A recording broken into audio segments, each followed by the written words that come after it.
చూస్ country delight, live better. ఇప్పుడే country delight app ని download చేసుకోండి. కూకట్పల్లి 10 ఏళ్ల సహస్రాణి హత్య కేసు మిస్టరీ 5వ రోజు ఈ రోజుకి పోలీసులు ఛేదించారు. 10th క్లాస్ చదివేటువంటి అబ్బాయి ఆ అమ్మాయిని మర్డర్ చేసినట్టుగా పోలీసులు ఐడెంటిఫై చేసి అతన్ని అరెస్ట్ చేసి ఇప్పుడే డీసీపీ ఆఫీసులో అతన్ని మొత్తంగా ఇంట్రాగేట్ చేస్తున్నారు. అసలు ఎలా చేశాడు, ఎందుకు చేయాల్సి వచ్చిందని చెప్పి. అయితే అతను పక్కనే ఉన్నటువంటి బిల్డింగ్లోనే ఉంటాడు. ఆ బిల్డింగ్ కూడా మీరు ఇక్కడ చూడొచ్చు. అవతల వైపు ఉన్నది, ముందు ఉన్నటువంటి బిల్డింగ్ ఏమో సహస్రాణి వాళ్ళు ఉండేటిది, పైన వాళ్ళది పెంట్ హౌస్లో ఉంటారు వాళ్ళు. ఆ తర్వాత ఈ నెక్స్ట్ బిల్డింగ్ దానికి ఆనుకునే ఉంది. అసలు ఏ మాత్రం కూడా వీళ్ళు కనీసం స్పేస్ కూడా వదలలేదు. అంటే సెట్ బ్యాక్లు కూడా వదలకుండా కట్టారనమాట. మున్సిపల్ నామ్స్ను కూడా ఫాలో కాలేదు కనీసం. సో ఎంత పెద్ద బిల్డింగ్ కట్టారో దానికి ఆనుకునే కట్టారు చూడండి. 3rd ఫ్లోర్లో వాళ్ళు ఉండేది 4th ఫ్లోర్ అంట. ఇప్పుడు ఈ అబ్బాయి అక్యూజ్డ్ ఎవరైతే ఉన్నారో ఆ అబ్బాయి ఉండేది 4th ఫ్లోర్. దాని నుంచి 3rd ఫ్లోర్లోకి దిగి 3rd ఫ్లోర్లో నుంచి అవతల ఉన్నటువంటి బిల్డింగ్లోకి జంప్ చేసి అక్కడ ఆ అమ్మాయి ఉన్నటువంటి ఆ రూమ్లోకి వెళ్ళి తను దొంగతనం చెయ్యాలి అని చెప్పేసి 80,000 రూపాయలు దొంగతనం కూడా చేశాడు అప్పటికే. తర్వాత అక్కడే ఉన్నటువంటి హుండీని బద్దలగొట్టి అందులో డబ్బులు కూడా తీసుకోవాలనుకుంటున్న టైంలోనే ఆ అమ్మాయి అడ్డుకోవటంతో కత్తితోటి అమ్మాయిని ఇష్టానుసారం ఎక్కడ పడితే అక్కడ పొడి చేసి అమ్మాయి బ్రతికుందేమో, ఎట్టి పరిస్థితుల్లోనూ బ్రతకూడదు అన్న ఉద్దేశంతో గొంతు మీద కూడా అమ్మాయిని కట్ చేసినటువంటి పరిస్థితి. బాడీ మీద 18 చోట్ల పొడిచాడు. మెడ మీద వచ్చేసి 7 చోట్ల అమ్మాయిని పొడిచాడు అడ్డంగా. ఎక్కడ పడితే అక్కడ ఎలా పడితే అలా పొడిచేశాడు. వాడు చెయ్యాలి అనుకున్నటువంటి ఆ దొంగతనం కూడా మొత్తం ప్లాన్ అంతటిని వాడు కంప్లీట్ గా ఒక పేపర్ మీద వర్కౌట్ చేసుకున్నాడు. ఇక్కడ చూడండి, ఆ పేపర్ మీద రాసుకున్న దాంట్లో వాడు ఏం రాసుకున్నాడు అంటే ఇంగ్లీష్ లో రాసుకున్నాడు. ఏం రాసుకున్నాడంటే ఇంట్లోకి వెళ్ళాలి, వెళ్ళిన వెంటనే ఫస్ట్ గ్యాస్ స్టవ్ ని, ఆ పైప్ ఏదైతే ఉంటుందో గ్యాస్ పైప్ అంటే సిలిండర్ స్టవ్కి వెళ్ళేటువంటి పైపుని కట్ చేసి దాన్ని వదిలేయాలి కాసేపు. ఆ తర్వాత దొంగతనం చేసేయాలి. వాడు లాస్ట్ లో ఏం రాసుకున్నాడు తెలుసా? దాంతో మొత్తం పూర్తయిపోయి మిషన్ డన్ అంట. అసలు ఏ స్టేజ్లో పిల్లలు ఉన్నారు? 10th క్లాస్ చదివే పిల్లడు ఇంత వయలెంట్గా ఎందుకున్నాడు? వాళ్ళ పేరెంట్స్ ఆమెమో అతని తండ్రి ఏమీ చేయడం తెలుస్తుంది, ఏ పని చేయడంట. తల్లి మాత్రం ఎక్కడో బయటికి వెళ్ళి ఇళ్లలో పని చేయటం కాకుండా హౌస్ కీపింగ్ అంటారు కదా, ఆ టైపులో పెద్ద పెద్ద అపార్ట్మెంట్స్ హౌస్ కీపింగ్ ఉంటుంది, అలా హౌస్ కీపింగ్ చేస్తుందంట ఆవిడ. మొత్తం పేరెంట్స్ని కూడా ఇప్పటికే పోలీసులు తీసుకుని వెళ్ళారు. దారుణమైన విషయం ఏంటంటే ఒక 10th క్లాస్ చదివే పిల్లోడు చూస్తుంటే చాలా లీన్గా ఉన్నాడు పిల్లోడు కూడా. మనం ఫోటో చూపించకూడదు కాబట్టి, ఎందుకంటే జువైనల్ యాక్ట్ ప్రకారం మైనర్ కనుక మనం ఫోటో కానీ పేరు కూడా రివీల్ చేయడానికి లేదు, అందుకనే మనం రివీల్ చేయలేకపోతున్నాము. సో చాలా సన్నగా ఉన్నాడు, నేను చూశాను ఫోటో. అలాంటి పిల్లోడికి ఇంత ధైర్యం ఎలా వచ్చింది? అంత గట్టిగా 10 ఏళ్ల అమ్మాయిని అంత గట్టిగా ఎక్కడ పడితే అక్కడ ఎలా పొడవగలిగాడు అనేది కూడా ఇక్కడ పాయింట్. ప్రీ ప్లాన్డ్గా ముందే రాసుకొని వచ్చి మరీ చేశాడు అంటే మనం రెగ్యులర్గా చూస్తున్నాం ఈ మధ్యకాలంలో ఇలాంటి ఇన్సిడెంట్లు అనేకం జరుగుతున్నాయి. ఒక పిల్లోడు నెట్లో ఏదో చూసి మొన్న ఈ మధ్యనే బెంగళూరులో ఆ నెట్లో చూసినటువంటి ఆ ఎపిసోడ్ ఏదైతే ఉందో ఆ ప్రకారమే తనను తాను చంపుకున్నాడు ఆ పిల్లోడు. పేరెంట్స్ మరి ఇంట్లో లేరు అని చెప్తున్నారు ఆ టైంలో. ఇప్పుడు ఈ పిల్లోడు చేసిన టైంలో కూడా మరి పేరెంట్స్ ఉన్నారో లేదో తెలియదు. నెక్స్ట్ ఆ రోజు అందరికీ స్కూల్ ఉంది, మండే రోజు అందరికీ స్కూల్ ఉంది. మరి ఈ అబ్బాయి ఎందుకు వెళ్ళలేదు? ఈ అమ్మాయి వెళ్ళకపోవడానికి కారణం ఏంటంటే ఆ రోజు స్పోర్ట్స్ డే అవుతుంది కాబట్టి అమ్మాయి స్కూల్కి వెళ్ళలేదు ఆ రోజు. బట్ మరి వీడెందుకు స్కూల్కి వెళ్ళలేదో తెలియదు. అత్యంత కిరాతకంగా 4 days 5 days వరకు కూడా తెలియనటువంటి మర్డర్ మిస్టరీ అయిపోయింది. ఇది మొత్తం సెన్సేషన్ రేపింది. పోలీసులు 5 బృందాలుగా ఏర్పడి మొత్తానికి ఐడెంటిఫై చేసి అక్యూజ్ని పట్టుకోగలిగారు. అది కూడా ఎలా అంటే అక్కడే దగ్గరలో నుంచొని మొత్తం ఆ బిల్డింగ్ వైపే చూస్తున్నాడంట. 5 minutes పాటు అదే బిల్డింగ్ వైపు చూస్తుంటే సీసీ కెమెరాలో చూసినటువంటి పోలీసులు ఎందుకు ఈ బిల్డింగ్ వైపు అంతగానం చూస్తున్నాడు ఆ అబ్బాయి అని చెప్పేసి వెంటనే ఎంక్వైరీ చేసి తీసుకుని వస్తే వాళ్ళ ఆ సహస్రానికి ఒక బ్రదర్ ఉన్నాడు, చిన్న పిల్లోడు, 3rd క్లాస్ చదువుతున్నాడు, 8 years పిల్లోడు. ఆ పిల్లోడితో క్రికెట్ ఆడుకోవటం కోసం వచ్చి చూస్తున్నానని చెప్పాడంట. కానీ పోలీసులు వాళ్ళ స్టైల్లో ప్రశ్నించిన తర్వాత అప్పుడు నిజాలు మొత్తం బయటకు వచ్చాయని తెలుస్తుంది. ఎంత దారుణం! 80,000 దొంగతనం చేయాలన్న ఆలోచన, అంటే కేవలం 10th క్లాస్ చదివే పిల్లోడు దొంగతనం చేయాలన్న ఆలోచన ఎందుకు వచ్చింది? ఆ దొంగతనాన్ని ఎలా చేయాలి కూడా ప్లాన్డ్గా రాసుకొని మిషన్ డన్ అని చెప్పి క్లీన్గా రాసుకొని మరీ చేయటం అంటే ఎంత ఘోరమైన సంఘటన. ఎక్కడికి పోతున్నాం, ఏం జరుగుతుంది, ఏం చేస్తున్నాము? చిన్న పిల్లలు ఇంత వయలెంట్గా ఎందుకు ఆలోచిస్తున్నారు? దానికి కారణం ఏంటి? చూస్తున్నటువంటి ఇంటర్నెట్లా, లేకపోతే విచ్చలవిడిగా ఇష్టానుసారంగా ఏది పడితే అది దొరుకుతున్నటువంటి బయట ఈ సోషల్ మీడియానా, ఏది దేని వల్ల ఇలా తయారవుతున్నారు పిల్లలు? కనీసం పేరెంట్స్ ఎందుకు అలా వదిలేస్తున్నారు? చూడకుండా పట్టించుకోకుండా స్కూల్కి ఎందుకు వెళ్ళలేదు? ఫస్ట్ ఆఫ్ ఆల్ ఆ పిల్లోడు స్కూల్కి వెళ్ళాలి కదా. ఎందుకు వెళ్ళలేదు ఆ రోజు స్కూల్కి, ఎందుకు వెళ్ళలేదో పేరెంట్స్ ఎందుకు వదిలేశారు? ఆ రోజు ఏమి లీవ్ లేదు, హాలిడే లేదు, ఏమీ లేదు. మండే రోజు ఎందుకు వాడు స్కూల్కి వెళ్ళలేదు? ఆ పాపకి రీజన్ ఉంది వెళ్ళకపోవడానికి, వీడు వెళ్ళలేదు. అంత వైలెంట్గా తయారయ్యి ఇష్టానికి ఎక్కడ పడితే అక్కడ అంత గనం పొడిచాడు అంటే వాడికి ఎంత ధైర్యం ఉండాలి? ఏం చూసి వాడు ఇలా తయారయ్యాడు? ఇలాంటి పిల్లలు ఇంత దారుణంగా తయారవుతే రేపొద్దున సొసైటీ ఎక్కడికి పోతుంది? అమ్మా, ఇంత దారుణంగా చూశారు మీరు సంఘటన, ఏమనిపిస్తుంది? అసలు ఇలా ఎందుకు తయారవుతున్నారు పిల్లలు? ఏమో అమ్మ, ఎందుకు అట్లా చేయొద్దు కదా. పాపం తీసుకొని పోనుండే కానీ చంపడం తప్ప. వెళ్ళిపోయేది ఉండే, ఉంచొద్దా, చంపేయాలి. ఇన్నేళ్ల నుంచి ఇక్కడ ఏం జరగలేదు. మరి ఎప్పుడన్నా చూసారా అమ్మా ఇలాంటి సంఘటన ఇంత దారుణంగా ఘోరంగా ఇలా చంపడం అనేది చూసారా మీరు? పిల్లగాడు దొరికింది కదా, వానికి ఉంచకండి. వా తల్లిదండ్రులు ముంగట వానికి తప్పుడు నేనే మరి ఒక బుగ్గులు అవుతుంది జరా. మరి ముంగట చెయ్యరు బెట్ట, మీకు పుణ్యం వస్తుంది. వాడ కొంచకుండా ఇప్పుడు వాళ్ళకి ఎంత బాధ ఉండదు, వానికి అంత బాధ కానీ అదింత చేయండి పాపం ఎవరికే కానీ. ఎక్కడో ఒక ఇన్సిడెంట్ జరుగుతుంది ఇది, ఎక్కడో ఒక జరుగుతుంది. ఎవ్రీ ఇయర్ ఎవ్రీ మంత్ మీరు మీడియా మీరు చేయడం ఏం చెప్తారంటే చూపిస్తారు అంతే. మీరు ఏది ఈ చూపించడం తప్ప మీరు ఏం చేశారు మీడియా? ఫస్ట్ ఆఫ్ మేడం మేము కూడా చెప్తాం, మా బాధ్యత కూడా ఉంది, మీడియా చూపిస్తుంది కదా, మీడియా అందరూ బాధ్యత. ఇప్పుడు తల్లిదండ్రులను వదిలేసి ఉండాలంటే కూడా భయపడే పరిస్థితి ఉన్నది ఈ సమాజం. ఎంతవరకు కాపాడుకుంటూ ఉండలేం కదా, మనం పనులు మానేసుకొని కాపాడుకుంటూ ఉండలేం కదా. ఘోరంగా అసలు ఇంత దారుణంగా, అసలు అంత 18 చోట్ల బాడీ మీద, నెక్ మీద 7 చోట్ల, అసలు ఎలా అంతలాగా కనీసం భయం కూడా లేకుండా ఎలా చేశాడు ఆ పిల్లోడు? నెక్స్ట్ ఏం జరుగుతుందో తెలియదా? ఇప్పుడు చేసేదానికి నెక్స్ట్ ఏం జరుగుతుంది, రిజల్ట్ ఎలా ఉంటుంది అనేది కూడా నెట్లో చూస్తున్నారు కదా. ఆ తర్వాత అరెస్ట్ చేస్తే పరిస్థితి ఏంటో తెలియదా? ఆ మాత్రం జువైనల్ హోమ్ లో పడి ఆడవాలి. ఎందుకు చెయ్యాలి ఇలాంటి పనులు? అసలు వాడిని ఇట్లనే చెయ్యాలి మేడం, ఇట్లనే చెయ్యాలి. మళ్ళీ ఇంకొక పిల్ల చేయకుండా ఇలాగే చెయ్యాలి మళ్ళీ వాడిని కూడా. అది కూడా అక్కడ చేయొద్దు, పోలీస్ స్టేషన్ లో ఈ ఏరియాలో తెచ్చి వాడిని ఇదే పని చేయాలి. వాడిని ఈ రోజు ఇక్కడ జరిగింది, రేపు ఇంకెక్కడ జరగవచ్చు. అట్లనే సంజీవ్ గారు డాక్టర్ కదా, ఇప్పుడు మీ ఫాదర్ ని కూడా ఫస్ట్ లో అన్నారు, తర్వాత తెలిసింది కాదు అని చెప్పేసి. లేకుండా ఎలా చేస్తారు? ఇప్పుడు ఈ పిల్లోడు దొరికిన తర్వాత నీకేమనిపిస్తుంది? ఆయన ఇప్పుడు చంపేయాలి. ఆయన చేశాడు.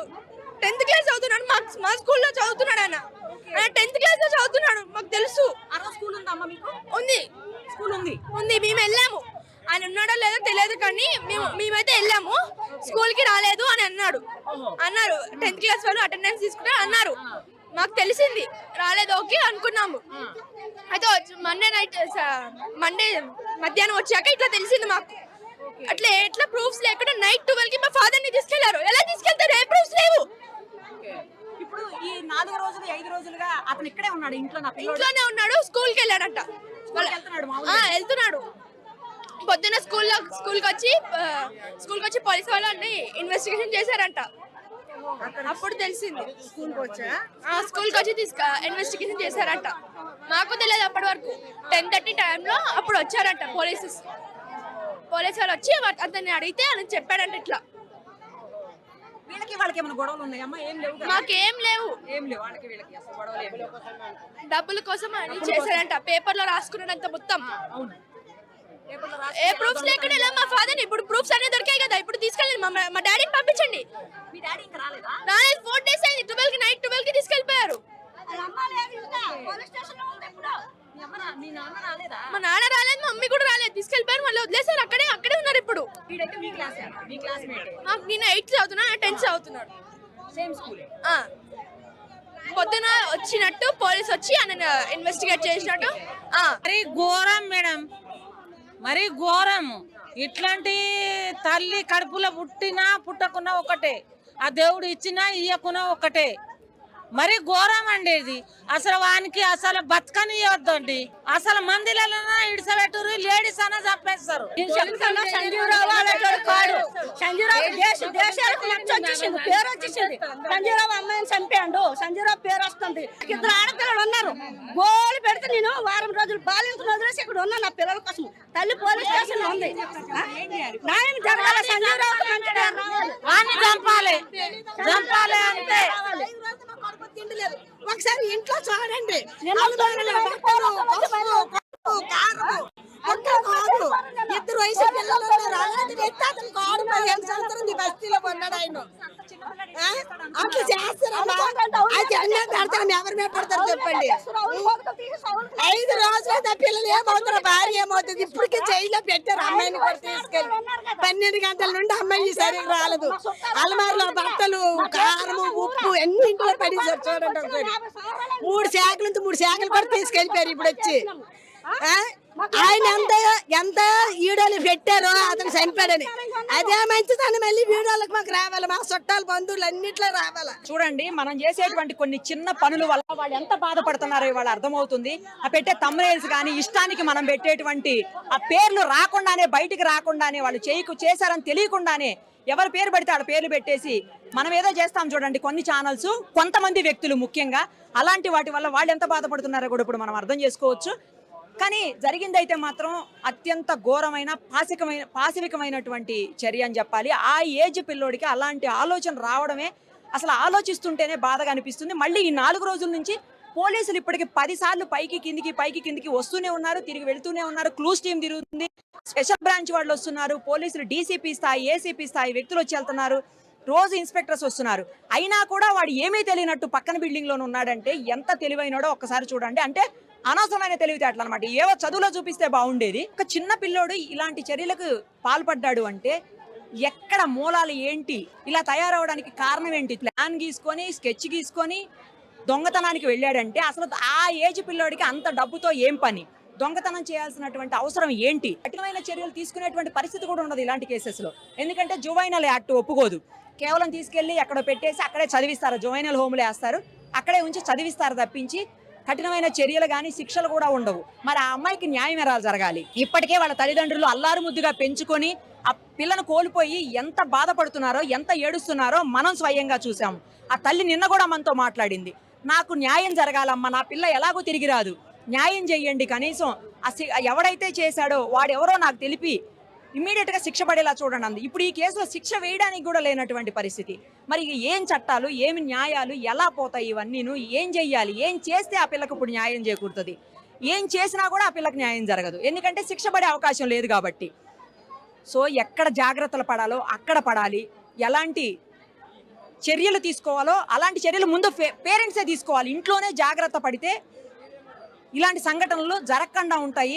జరిగి ఇంకొక తల్లి గర్భశోకానికి కారణం కాకుండా ఉంటాడు. ఇప్పుడు చూడండి, ఆ ఏజ్లోనే ఎవరో పరాయి పిల్లని అలా చంపేసి సంబంధం లేనటువంటి తల్లిదండ్రులకి జీవితాన్ని ఏడుస్తూనే ఉంటారు. ఆమె నిన్న అదే చెప్తుంది, నేను బతికినా చచ్చినట్టేనండి, ఆ పిల్ల లేనప్పుడు నేను ఎందుకు అని చెప్పేసి. ఇంకొక ఘోరం ఏంటంటే మధ్యలో కొన్ని ఛానల్స్, కొంతమంది మనుషులు కలిసి తండ్రే చేశాడని కూడా మాట్లాడారు. ఇది ఇంకా దారుణమైన విషయం. కన్న బిడ్డని అన్నం పెంచుకొని అన్ని రోజుల తర్వాత తండ్రి ఎందుకు అలా చేస్తాడు? అసలు ఆ మాట్లాడడానికి కూడా సెన్స్ లేకుండా మాట్లాడారు. ఎందుకంటే ఆ పిల్ల వాళ్ళ అమ్మ క్యారేజ్ పెట్టేసి, ఆ రోజు తమ్ముడు స్కూల్కి వెళ్ళాడు, అన్నం పట్టుకెళ్ళలేదమ్మా, ఈ బాక్స్ తీసుకెళ్ళి ఇచ్చేసే అని చెప్పి ఆమె క్యారేజ్ లంచ్ బాక్స్ పెట్టి అక్కడ తల్లి ఆఫీస్కి వెళ్ళిపోయింది. తండ్రి బయటికి వెళ్ళిపోయాడు, ఆయన పని మీద ఆయన వెళ్ళిపోయాడు, ఆయన బైక్ మెకానిక్ అంట. సో అతను వెళ్ళిపోయాడు. ఆ తర్వాత 12:45 సమయంలో స్కూల్ నుంచి ఫోన్ వచ్చినారు, పిల్లోడు స్కూల్ నుంచి, ఇంకా బాక్స్ రాలేదు అని చెప్పి.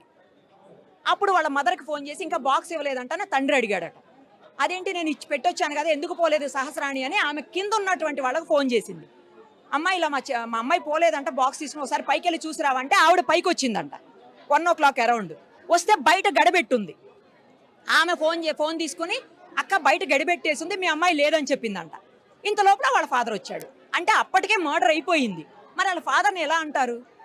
తర్వాత 25 ఏళ్ళు లోపల ఎవరో చంపారు అని చెప్పేసి ఎవరైతే అటాప్సీ చేశారంటే పోస్ట్ మార్టం చేసినటువంటి డాక్టర్స్ 25 ఏళ్ల లోపు వాళ్లే చంపారు, ఆ గాయాల తీవ్రతను బట్టి 25 ఏళ్ల లోపు వాళ్ళు చంపారు అని చెప్పారు. మరి ఇప్పుడు ఎవరైతే సంజీవ్ అని చెప్పేసి అందరూ కలిసి బ్లేమ్ చేశారో ఆ సంజీవ్ అనే వ్యక్తి, నేనైతే కాదు, నేను వచ్చున్నాను, నేను ఎప్పుడు కూడా ఇలాంటివి చేయలేదు, చాలా మంది చేశారు, ఆ సంజీవ్ అనే వ్యక్తికి 40+ ఏజ్. మరి ఎలా అతన్ని బ్లేమ్ చేస్తారు? ఇలా రకరకాలు మొత్తం పూర్తిగా తెలుసుకోకుండా మాట్లాడడం కూడా కరెక్ట్ కాదు. వాళ్ళు ఎంతో బాధపడుతున్నారు. సరే, ఇవన్నీ పక్కన పెడితే కాసేపు ఉంటాయి, పోతాయి, కానీ పోయిన అమ్మాయి అయితే తిరిగి రాదు. బట్ ఆ అమ్మాయికి న్యాయం జరిగేది అలాగే ఇప్పుడు అది కూడా పెద్ద క్వశ్చన్ మార్క్లా తయారైంది ఇప్పుడు. సో మొత్తానికైతే 5 రోజుల తర్వాత పోలీసులు మర్డర్ మిస్టరీని ఛేదించగలిగారు. ఒకటి గుర్తుపెట్టుకోండి, తప్పు చేసే ప్రతి వాడు లేదా ప్రతి మనిషి ఒకటి మాత్రం బాగా గుర్తుపెట్టుకోండి, తప్పు చేసినప్పుడు ఏదో ఒక చిన్న క్లూని 100% వదిలి వెళ్తారు. అలా వదిలి వెళ్ళే దొరుకుతారు. ఇప్పుడు కూడా పోలీసులకు అలాగే దొరికాడు ఈ పిల్లోడు.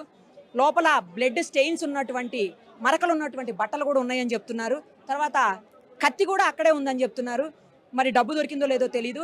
పాపం పేరెంట్స్ ఫస్ట్ నుంచి కూడా ఏమన్నా పోయినాయా, డబ్బులు ఏమన్నా పోయినాయా, బంగారం పోయిందా అని అడిగితే కూడా తెలియదమ్మా, అసలు మేము లోపలికి లేదు, మాకు తెలియదు, మాకు అన్ని పోయినా పర్వాలేదు, పిల్ల కావాలి, పిల్లకి ఏం అయిపోయింది, పిల్ల పోయిన మాకు ఎందుకు అని అడిగారు. సో అవన్నీ పోయినాయా లేదనేది కూడా ఇవాళ వరకు తెలియదు. అసలు 80,000 పోయినాయి అని ఈ రోజే తెలిసింది. అంటే వీడే దొంగతనం చేశాడని. సో మూలాలు ఎక్కడున్నా కూడా ప్రతి ఒక్కరి బాధ్యత ఉంది. 100% ఇలాంటి వాటిని అరికట్టాల్సినటువంటి అవసరం అయితే ఖచ్చితంగా కనిపిస్తోంది. సుమన్ టీవీలో మీ పర్సనల్ అండ్ బిజినెస్ ప్రమోషన్స్ కోసం కింది నెంబర్కి కాంటాక్ట్ చేయండి.